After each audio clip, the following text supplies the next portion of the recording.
who are you? I mean, do you know who you are? Do you know how magnificent you are? The presence and power that you are?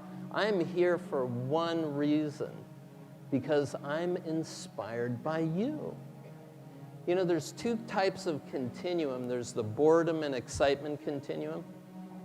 You know, people are bored. I got to do something to get my life more excited. And then there's the peace and inspiration continuum.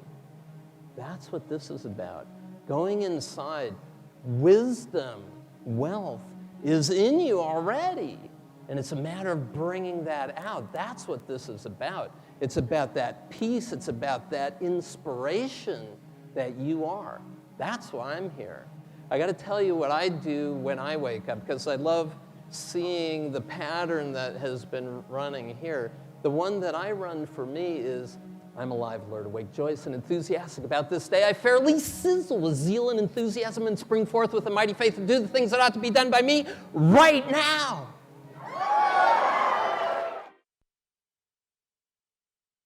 And you may have heard that I'm into accelerated learning, so I'm going to talk really fast. But actually, it's really about just darn good learning. What we're here to do today is to really capture and use those, what I would consider beyond genius resources that are within you, that remain on an ongoing basis relatively untapped, mainly because of the way we're raised and the way that school works with us. See, natural learning before you went to school was filled with lots of high motivation, expectations of success. There's no such thing as failure. There are lots of highly visible models, well-spaced rewards. You could acquire anything you wanted as a kid. When you came out of the womb, you were like this: more, give me more. Feed me this stuff. You wanted to learn about a chair, you were all over it. You turn it upside down, you drive it down the highway, you were into it. Used all your senses, used all of your intelligences, used your whole mind, and then one day you went to school. And what happens is, if you track the acquisition of knowledge and skills up to the time that you went to school, it starts to fall catastrophically downward at the time you go to school. Why? Sit down. Shh. Be quiet. Listen to me. Don't talk to that person. Would you pay attention? What is the matter with you? Listen. I'm going to put this on the board, and you better know it, because you're going to be tested on it. Does that sound like it's brain compatible? The point is that a lot of what society is about shutting you down. It's not about opening you up. My kids came out of the womb, and I said, genius. It's just the way all of you are. You're born that way. And if you've been led to believe something other than that, it was a mistake. You've accepted a mistaken inference. So let's change that around.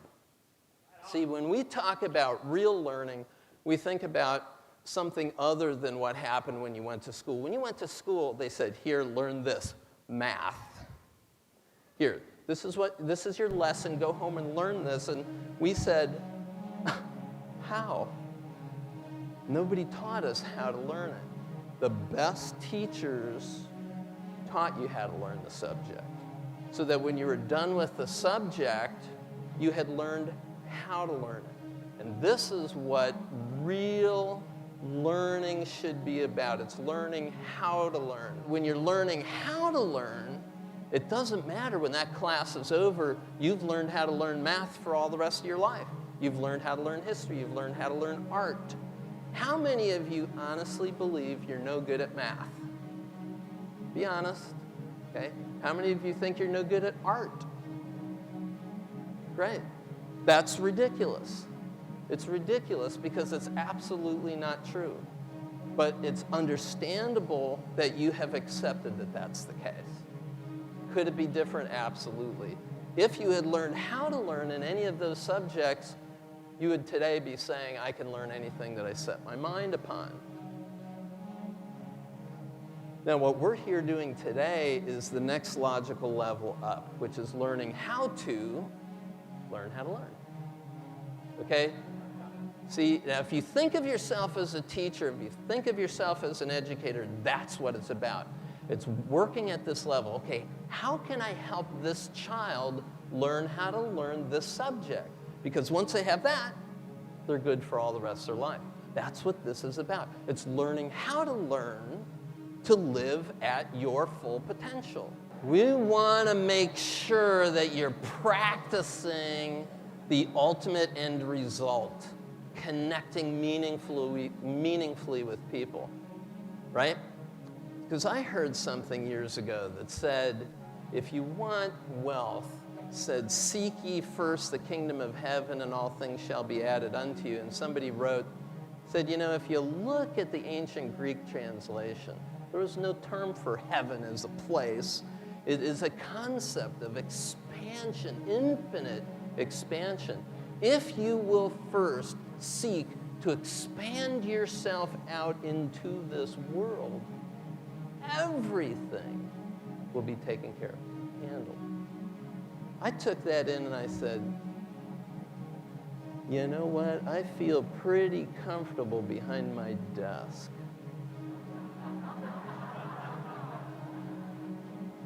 Wonder what would happen if I really sought first to get it out there, to put it out there. The next year, my business, which had this glass ceiling of about $1.7 million, $1.8 million, we went to $3 million the next year. The very next year, we went to $3 million. The next year, we went to $6 million. Within the 2 years of taking that in. So when I say, look at somebody and say these words, you're coming out here in the world. That's what that's about. With what? With this peace and inspiration that you've found within yourself. You got that?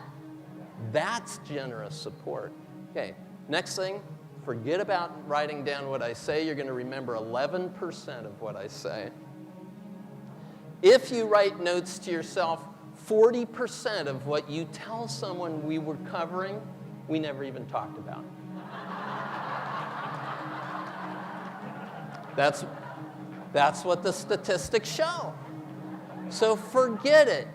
Don't take notes on what I say. Write a note to yourself. Have you ever done that? Note to self. Okay, that's what you want to write down. Write down a note to self. Hey, this is going to make a difference in my life, okay?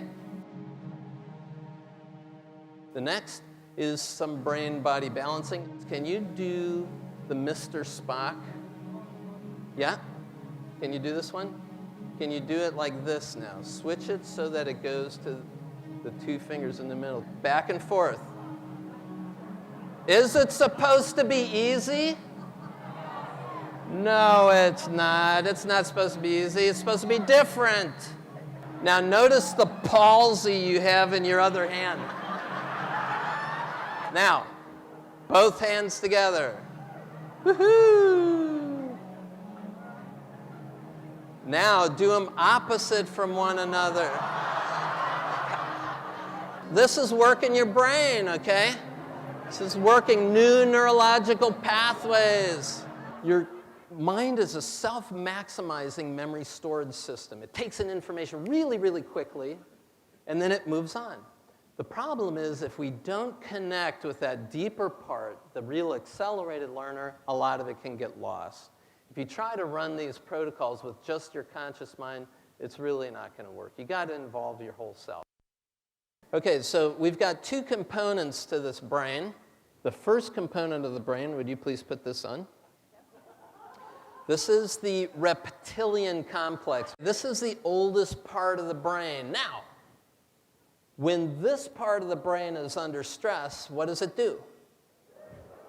Okay, so show me like afraid. Yeah, that's afraid. Good afraid.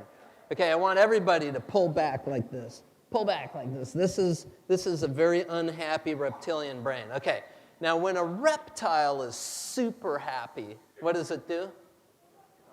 Basks. Yeah, that's it. Basks. Go like this. Just put your hands on your lap and kind of like, yeah. Basks, huh? Everybody bask for me. Yeah. Okay, so the reptilian complex is in charge of physical safety. If you don't feel physically safe, are you going to learn?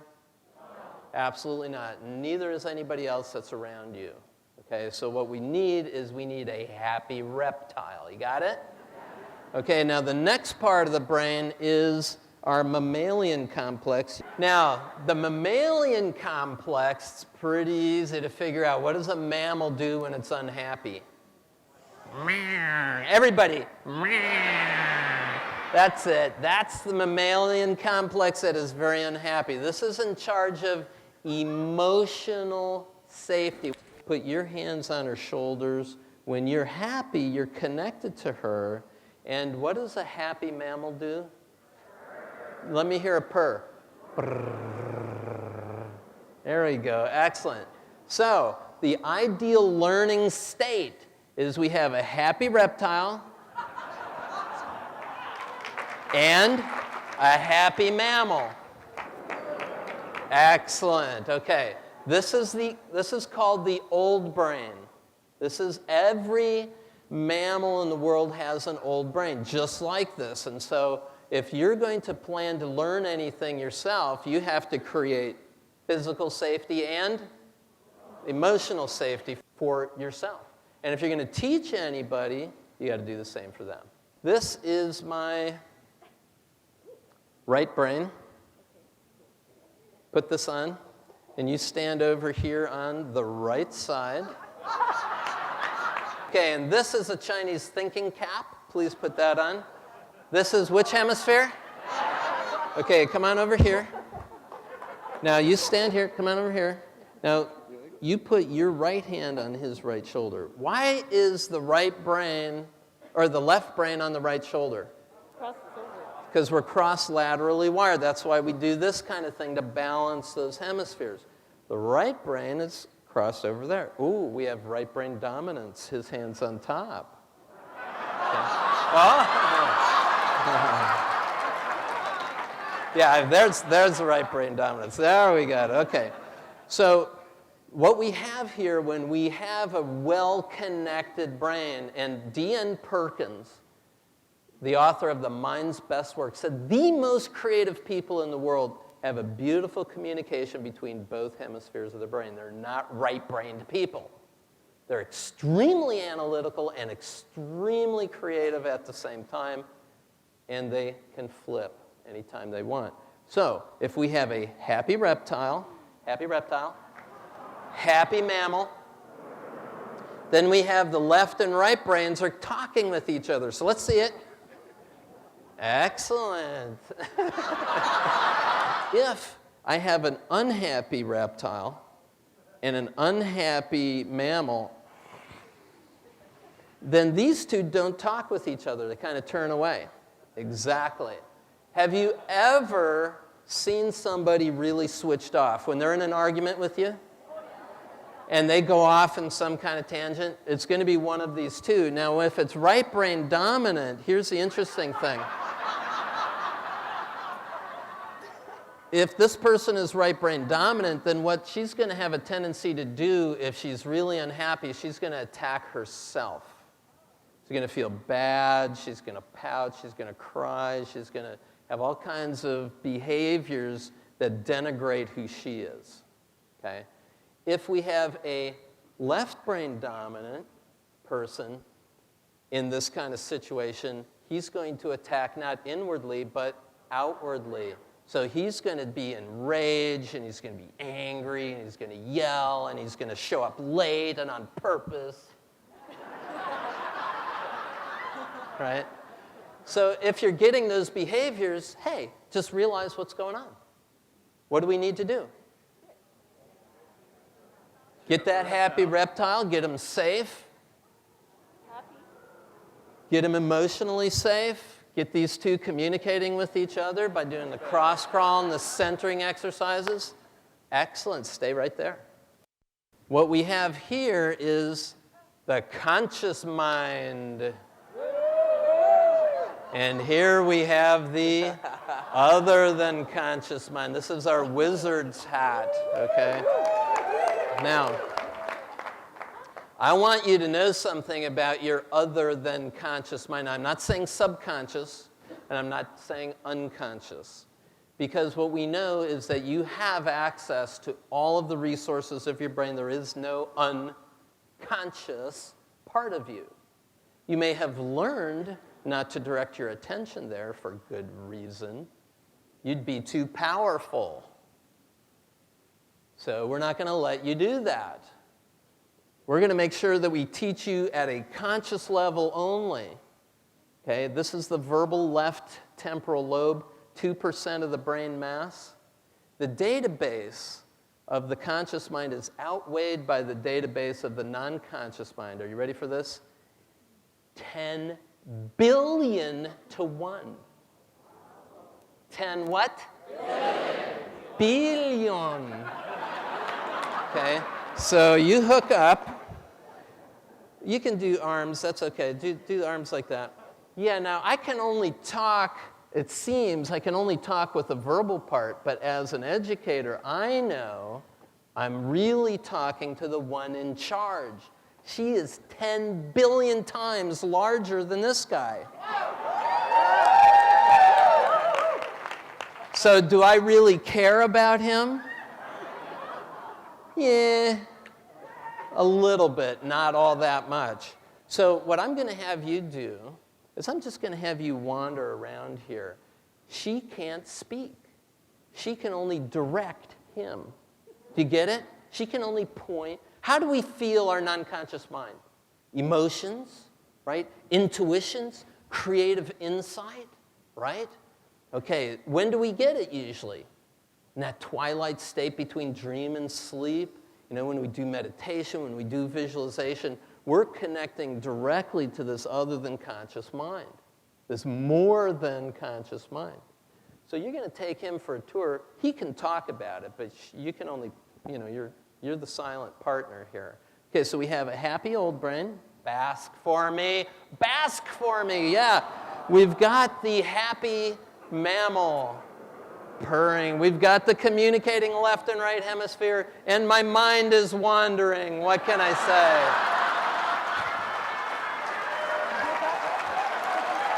Hey, it happens.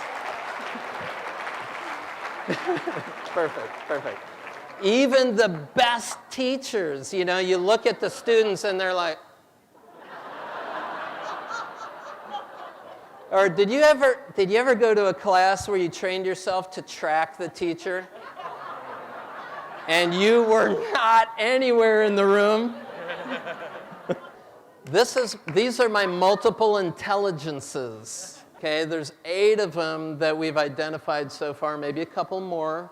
This one is the logical intelligence. You see, he's my computer programmer, okay? This is my linguistic intelligence. Can you see her? Okay, so my linguistic and my mathematical logical tend to be the 2 that most schools teach to, right? And if you're gifted in these, good. If you're gifted in the rest of them, you're in trouble, pal, sorry. Okay, so we've got the mathematical logical, visual spatial, linguistic, bodily kinesthetic. This is the musical intelligence. We've got the interpersonal. That's the person who loves to talk on the phone until it's 2 o'clock in the morning when you finish up. This one, put the headband on you. This is the intrapersonal intelligence. That's the intelligence of noticing what's going on inside of you. So this is interpersonal. This is intra. And then we have the naturalist, who's excellent at categorizing what's found in nature. Okay, so now these 8 intelligences are all a part of who you are. These are my sensory systems. This is the kinesthetic. This is my visual sensory system. And this is my auditory sensory system. Okay, we got a happy old brain. We got a communicating New brain. We've got the conscious end. We got the, hey, circle these guys. Come on, circle. You got to circle these guys. There. You get it? So when I talk about using your whole brain, I mean it. I'm saying let's get it all into the same show here. Now, I want to show you the effects of stress on the old brain and how it shuts down everything else. It affects your attention. It affects perception. It affects memory, thinking, and decision making. The effect of stress will affect all of that. The counter to that is when you approach learning the way we have been doing it today and as you've been doing it over these couple of days, you start turning on more of the expanded potential of the brain. What we call the subconscious isn't. It's just an expanded potential that you haven't switched on yet. Dr. Gordon at Stanford University in the 1970s was asked to develop protocols before and after oral surgery. Using hypnosis, what would happen if we had a positive attitude going into it about healing and a positive attitude afterwards? What would happen? One woman, 3 days after the surgery, didn't heal. A week later, she didn't heal. 2 weeks later, they were afraid she was going to slough off the tissue graft that they did. So he said, Dr. Gordon said, "Can I regress you using hypnosis back through the surgery?" She said, "Sure." Placed her in a hypnotic trance, brought her back through the surgery. Here's the amazing thing. She recalled every word that was spoken, every procedure that was done from start to finish in its exact sequence, even though she had been in complete general anesthesia the whole time.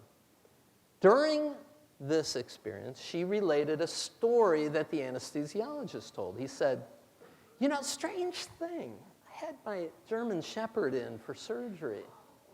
And ever since the surgery, she wouldn't come alongside me when I was walking," which is heal. And Dr. Gordon went, "Wait a minute. Let me ask you a question." "Sure." When you heard heal, did you hear H-E-A-L? She said, "Yes." Did you then accept that as a suggestion and put it into your physical body? "Yes." Is that why you haven't healed? "Yes." Can you remove that suggestion now? "Yes." 3 days later, she had perfectly. Inside of every single one of us is this accelerated learner. It can take in information. It can discriminate it from other information. It can differentially respond to it and never once consult the conscious mind. Never once. Even to the level of influencing our neurophysiology. That is the accelerated learner. Guess what you have? You have within you that accelerated learner. Have you been using it today? That's what we're talking about here. I can't give it to you because you already have it. I went to see Paul Scheele. Guess what he gave me? He gave me a brain. The acceptance of a negative idea, like I can't, is a complete paralyzer of the human will. Contacting the pattern maker means using all of your sensory systems. Here's what I want you to do. I want you to put your hands together so that the heels of your hands line up with the lines, and hold them together so that you can see which of the two hands is a little bit longer than the other. Can you see? If you look over your middle fingers, one a little longer than the other? Okay. Take the one that's a little shorter and hold it up in front of your face. Look at it and say, "Grow longer." Again, grow longer. Grow longer. Okay, match them up.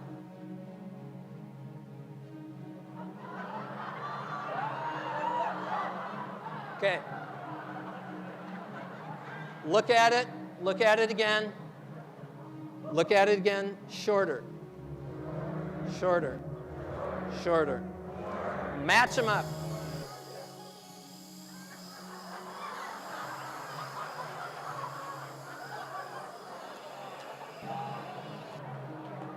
Okay. How difficult is this? You look at yourself in a mirror and you say, I'm alive, alert, awake. I fairly sizzle with zeal and enthusiasm. That's what it's about. Are you magnificent or magnificent?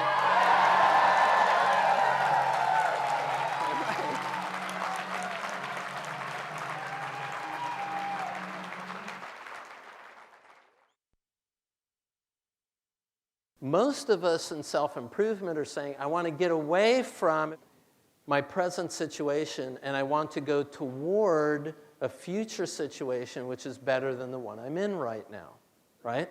But that's very one-dimensional. You see, we have forgotten what are the forces that are keeping me in the present state. And there are two very potent forces. One is the possibility that if you go to the future and it's not what you'd expected, it would be a bad thing. The other is, what if I gave up my present situation and I lost something that was really good for me? That would be a bad thing. So we go to a, fire up rally and we get home and we immediately fizzle out. And I call it, it's the fire up, fizzle out. We don't want that to happen anymore because it's not about leaving the present to get to some future state. It's all now. It's now and now, okay? Sometimes in the process of developing those areas of your life where you really want the breakthrough, you hit this stuck place. What can we do to start to loosen it up? And I discovered what that was. We created a protocol called the Natural Brilliance Protocol. So I wrote a book about it. It's in several languages.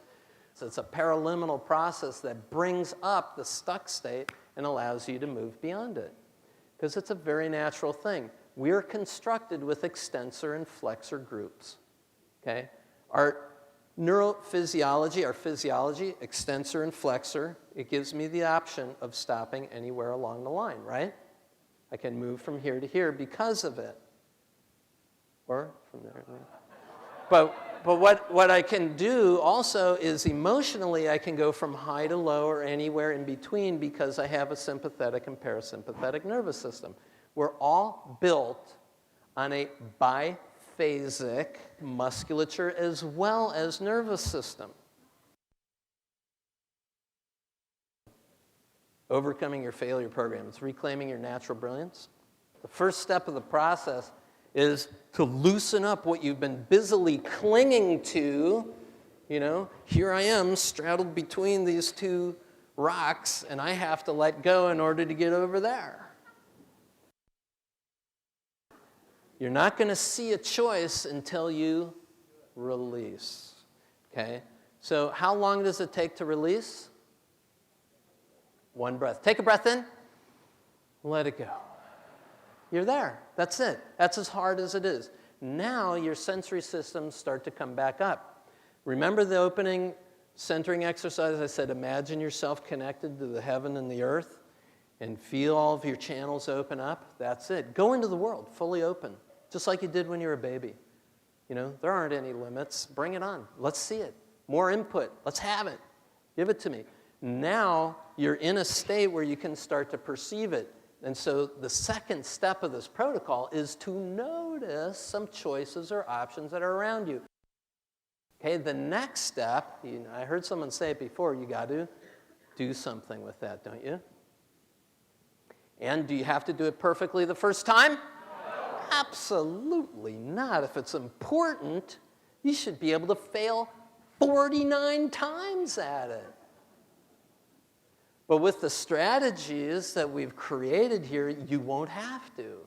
You know, we want to make it easy for you to get there. That's why people go before us. We're here today because we stand on other people's shoulders. Is that true? Of course it is. So bless that. Be grateful for all of that. You're here today. You got to do something now. What's the action you're going to take? Whatever action you take, it will either move you toward the end result or away from the end result. Will you know the difference? Of course you will. Witness that. Don't judge yourself. Don't criticize. You say, what's the matter with you? Couldn't you do that? What's the problem? No. Be kind to yourself. Did I move towards my outcome? Yes or no? Yes, I did. Do more of that. I moved away from my outcome. Interesting. Do less of that. What else could we do? But if you focus on, I'm so broken, I can't do this. What's the matter with me? I'm so broken. Help me. No. It's not it. You may have accepted that, but it's time to awaken from that nightmare. It's only a trance that you've accepted. It's a very potent one. It may control everything in your life. It doesn't. It's just one story. Okay? So as you witness your success and do more of that, you're on it. That's the whole protocol. We call it the Natural Brilliance Protocol. It's 4 steps. I take you through those 4 steps in the tape course. Release, notice, respond, witness. Now, if I'm going to balance this chair, for example, on my hand, I can't just stand here and expect that it's going to balance there, because it's going to fall over, right? What we want to be able to do is we want to be able to respond and notice what's happening and move with it, witness it, and that's how you do it, right? Applause, quick.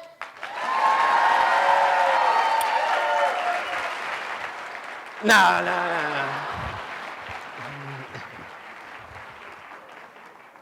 So many people say, I'm going to try to do this. I guess I won't be able to. It's a dynamic system where you're responding, you're staying relaxed, you're staying open, you're moving. It's dynamic. Keep moving, keep playing. Witness it. What's happening? It didn't work the first time. Okay, try it again. Have you ever tried to juggle? You know? I can't juggle. I'm no good at this. If you're going to juggle, it's going to be a dynamic system where lots of things are happening all at once. So what is real learning? When you've learned something, and you know you learned it because you failed a lot of times along the way, didn't you? But every time you failed, that became part of the learning. But there are some areas of your life where you failed once and you went, uh-oh, it's too dangerous to fail. It hurts too bad. It makes me too embarrassed. It's no good. And it may have been math. It might have been career. It might have been relationships. I don't know where it was for you. You could be successful in all other areas of your life, but this one thing. And so we set this ultra solution. If I could just overcome this one thing, forget it. It's not just the one thing. It's how you're running your mind. So I'm trying to learn to do something. I fail. I go, well, duh, I've never done it before. It's okay. How can I do it differently? And guess what? You do it differently, and what do? You learn it. But somewhere along the line, you hit this one, you failed, and you said, that's it. I'm no good at this for the rest of my life. This is just the way I am. You imagine a little baby like this. A little baby tries to walk for the first time, right? Hits the ground, says, Mom, Dad, I'm going to be a crawler. Look, you're walkers, okay? You're good at this. I can see. You've got a skill. You're good. But look, I've tried it. It doesn't work. Okay? I'm going to be a crawler the rest of my life. Would never happen. But it happened to you in that area of your life where you wanted to succeed, you knew you could succeed, you tried to succeed, and you failed. And after that, you had learned how to fail. And so you failed and failed and failed. Every time somebody said, try this, you say, I can't. I just know. You have produced a hypnotic trance on yourself, and there's only one person in this room who is your hypnotist. That is you. And when are you going to wake up? And so if you can't do this, and you can't do it the other way, so what? But if you can't do your relationships, that's a so what? But it's no more difficult than this. It really is no more difficult than any of these things, okay? And if you look silly doing it the first 20 times, so be it. So be it.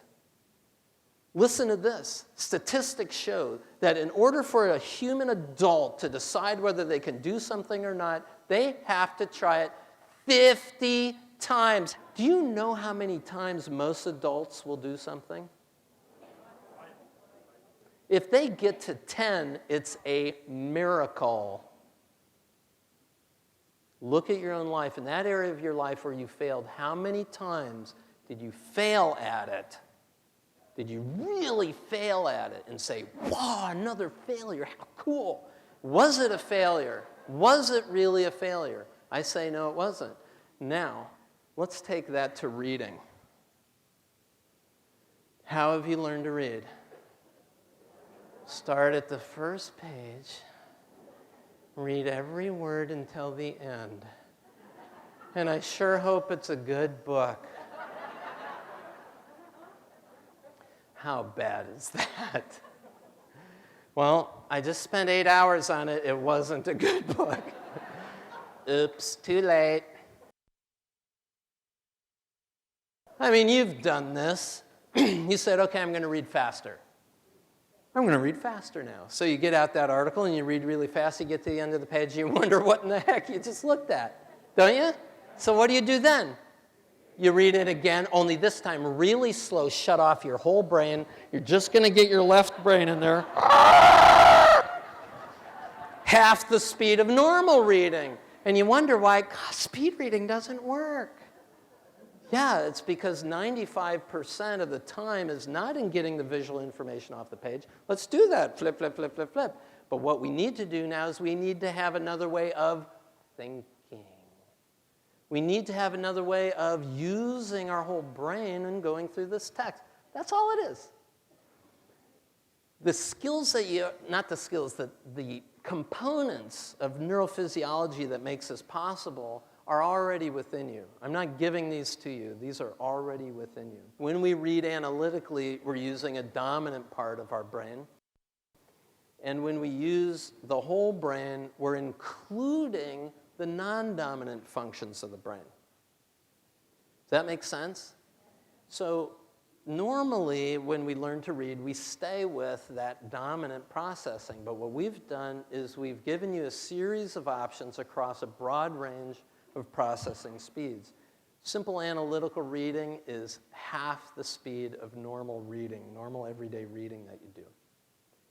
The technique I'm going to show you today is called rhythmic perusal, which should be able to easily double the way you're now reading. There's another technique called skittering. It's in the book. You're going to be able to learn it from the book. It's also in the home study program that we give you.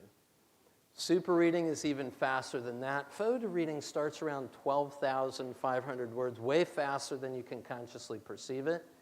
You can do it right side up. You can do it upside down and backwards. It doesn't matter. We've done it on computer screens. Cray Research, we did a study. We photo-read novels at over 800,000 words per minute. Yes, your brain can do this. Turn to your partner. My brain can do that. It can. Do you believe it? It's true.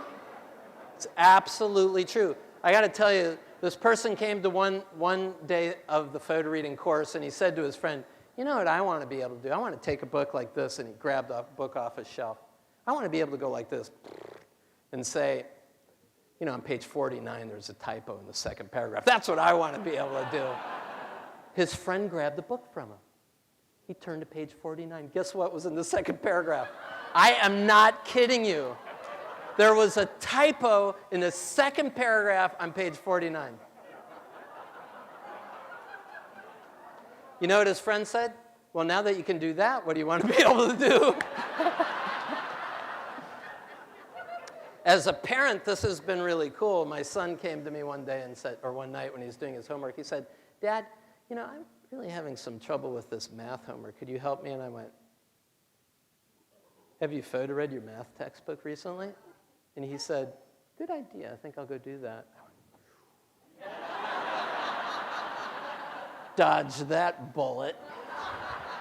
I mean, math is something you need to practice, right? And I hadn't practiced it for a while. So half hour later, he comes out of his bedroom. I said, so, you know, do you figure out that math problem? He said, like, oh, man, that's ancient history. So, yeah, I photo-read it, and I immediately knew what to do. Oh, parents out there, this is the course. Oh, man, talk about it. But this is what the photo-reading whole mind system is. It's about flexibility across the entire spectrum of speeds. Photo reading, the flip, flip, flip at 25,000 words a minute, page per second, is one step in a 5-step system. It's very simple to do. The biggest problem is you knowing that your brain can do this. And so we build it within the context of making sure you can get your reading done in the time you have available at a level of comprehension you need. You don't want to blast through it and go, what did I just read? That's not the goal. It's about engaging your whole mind. Can you feel how this engages more of your mind? It's called reading whole to parts, right? Think of a funnel, whole to parts. Think of how we came out into the world. Whole to parts. Whole world was here. It's all coming to us. So what did we end up doing?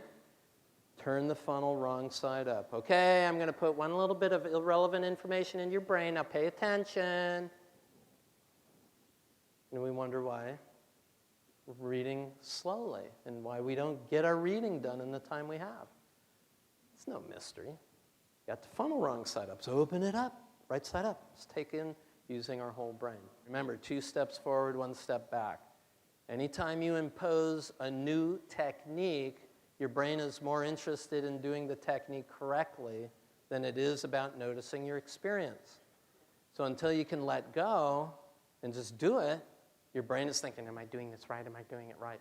It's okay. You should see, for many of us, we'll see an initial drop-off. Is that a reason to stop? Heck no.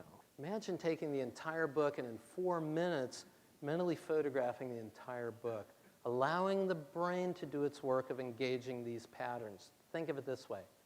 How much more vast is your non-conscious compared to your conscious? 10 billion to 1, okay? Right? 10 billion to 1. So what we're doing is we're saying, hey, brain, interact with this text. Can you imagine sitting in front of the author of a book? Can you imagine that? Use your imagination. It's not about the words. It's about what is this author here to give to you to realize within yourself, right? Interact with the author. It's not the words. Would you say to the author, Mr. Scheele, I have a question. Could you tell me everything that's in your book, please? What's on page 97 on the second paragraph? I go, open the book. Why are you asking me that? No, I got to have a photographic memory. I got to see everything. I got to know everything. Oh, stop it. That is not why you're reading this book. This author has something for you. Ask him to give it to you. It's already in your brain. You photo read it, you're only interacting with it. So it's jumping up and down in the hallway out there. It's saying, I'm here, I'm here, I'm here. So that's what activation is. Become active with the book. Find that place in the book that gives you what you need. And then go and apply it. That's what it's about. Isn't it? Is reading more about more books? Oh, heavens, no. It's like, oh, what I need to do is buy more tapes. You don't need more tapes. You need to stimulate this powerful neurology to awaken what's already in you. As soon as someone tells you they know more than you do, run. Because it's not true. You are genius. It's about awakening that within you. We're going to increase your reading right now, as promised. So you have a photo reading book. You need to get it out now. Okay, I'm going to time you for 1 minute. And what you're going to do is you're going to mark down how far you got in 1 minute. I want you to read the way you would normally read. Oh, people are taking off their clothes and getting into bed. I can see that. It's like, and your mark. Don't wait just a minute. Set. Go.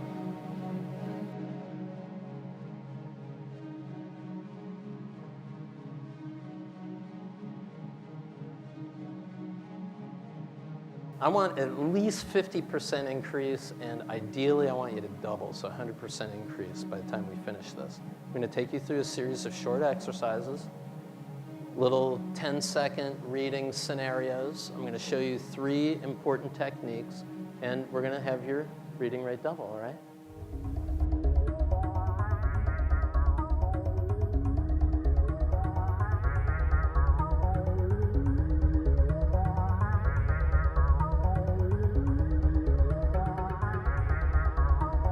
How many of you got where you wanted to go in that few minutes?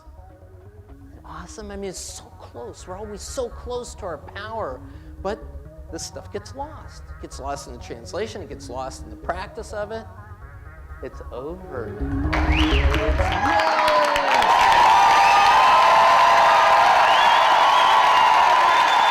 I do want to cover a couple more items to really help you understand why I know you have genius potential within you. Information flow. We think in terms of bandwidth, don't we? Look at what the human eye processes per second. 10 million bits of information per second. The ears, the skin, taste, and smell. Now, of that profound amount of information that the brain already processes, how much do you think reaches your conscious mind? Now listen, your conscious mind has run the whole show up until now. All your learning, everything, and what you're looking at right now, this is 100% of it, isn't it? I mean, you honestly believe that you're getting it, you're hearing me, you're seeing it. Turns out you're actually receiving it consciously a half a second after it's already happened. And it seems like right now, but the brain fakes you out to think that you got it right now. It actually already processed it. Not only that, we've found that there's something called mirror neurons that the very instant you observe it, it's already playing in your brain. It doesn't even account for the transmission of light or sound. It's instantaneous. That's why when someone trips, you go, it literally happens that moment. Someone stands up the edge of a tall building and you go, you actually have the mirror neurons that allowed us to have intuition, that allow us to have human society and communication, all of it. You're hardwired with this stuff. Your conscious mind only gets 40 bits of what your genius brain is processing per second. We talk about information transmittal over bandwidth, but when it hits the screen, it stops because we think we have to process it one word at a time. No, you really don't. You see, what we know is that you have a preconscious processor. It runs all of this stuff before it ever hits your consciousness. What we need to do is we need to start opening up the game. We need to start allowing the brain to process it at the rates that it's designed to process. Quit dumbing it down. Quit slowing it down. Get it in there. Tulsa University, Powell Lewicki said, look, most of the work is happening being done at a level to which your consciousness has no access. Your conscious mind cannot even keep up with what your non-conscious mind could do. And you own both. So what are you going to start using? The speed of this inner processing far exceed what you can do. And the complexity of what it can acquire, Unbelievable. This research was done in 1985 and 6.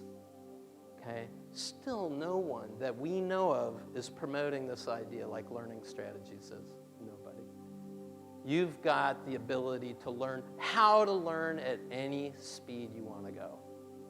Name the subject. Name the area of your life where you want to open it up. Seek ye first.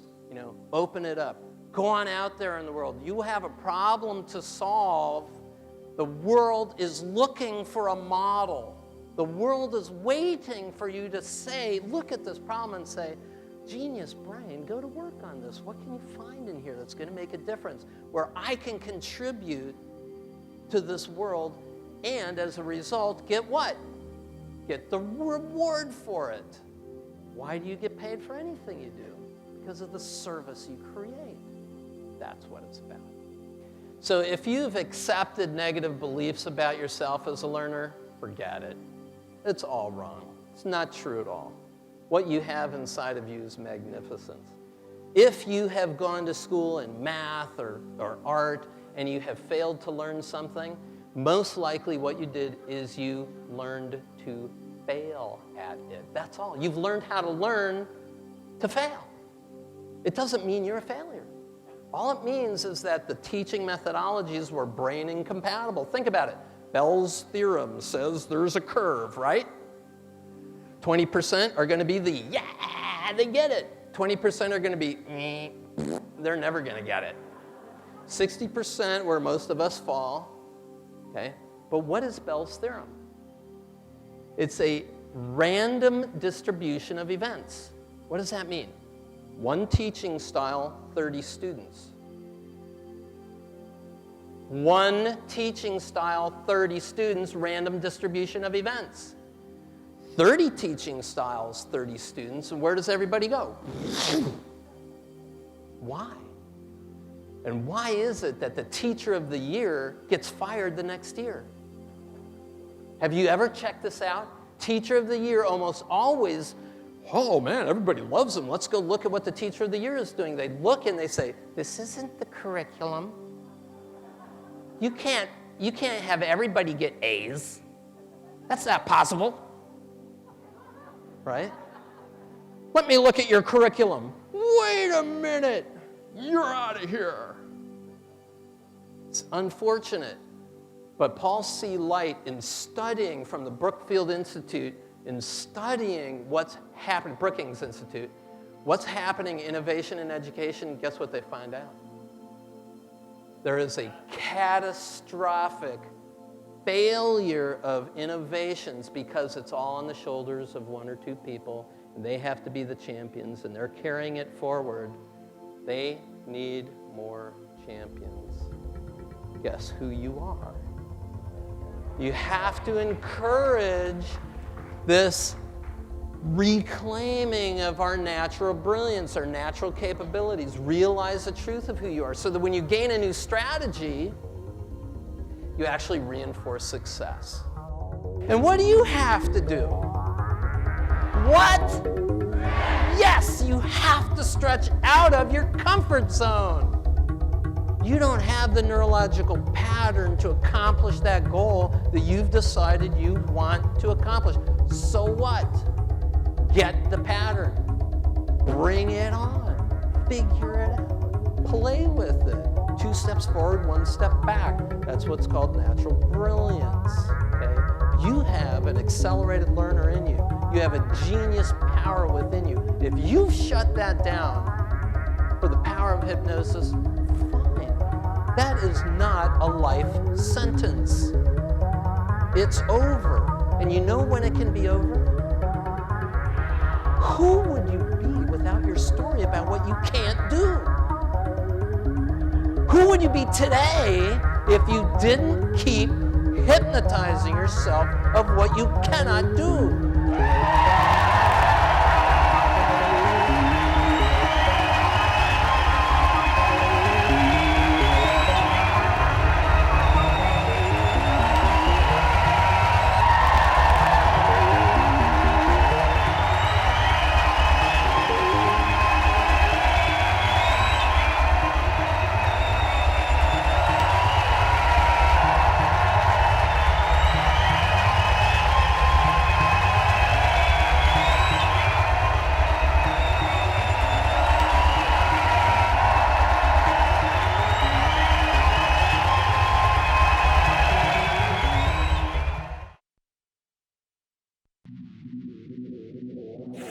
you.